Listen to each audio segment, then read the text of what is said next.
સુપ્રસિદ્ધ યાત્રાધામ બોટાદ જિલ્લાના સાળંગપુર ધામ શ્રી કૃષ્ણભજન દેવ હનુમાનજી મંદિર ખાતે શનિવારે નિમિત્તે શ્રી કૃષ્ણભજન દેવને મેઘધનુષ્ય થીમવાળા કલરફુલ વાઘા અને દાદાના સિંહાસન ગર્ભગૃહને રંગબેરંગી 536 છત્રીઓથી શણગાર કરવામાં આવ્યો હતો. મંગળા આરતી સવારે 5:30 કલાકે પૂજારી સ્વામી દ્વારા અને સવારે 7 કલાકે શણગાર આરતી કોઠારી શ્રી વિવેકા સાગરદાસજી સ્વામી દ્વારા કરવામાં આવી હતી. તેમજ ખારેકનો ભવ્ય અન્નકૂટ ધરવામાં આવ્યો હતો. હનુમાનજીને કરાયેલા શણગાર વિશે પૂજારી સ્વામીએ જણાવ્યું હતું કે આજે અષાઢ મહિનાના શનિવાર નિમિત્તે શ્રી કૃષ્ણભજન દેવ હનુમાનજીની મેઘધનુષ્ય થીમવાળા વાઘા પહેરાવવામાં આવ્યા છે.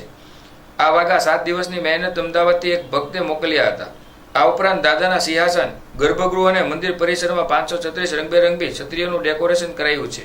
તો હનુમાનજીને આજે 1000 કિલો કચ્છની ફેમસ ખારેક ધરવામાં આવી હતી. આ ખારેક ભક્તોને પ્રસાદ આપવામાં આવશે.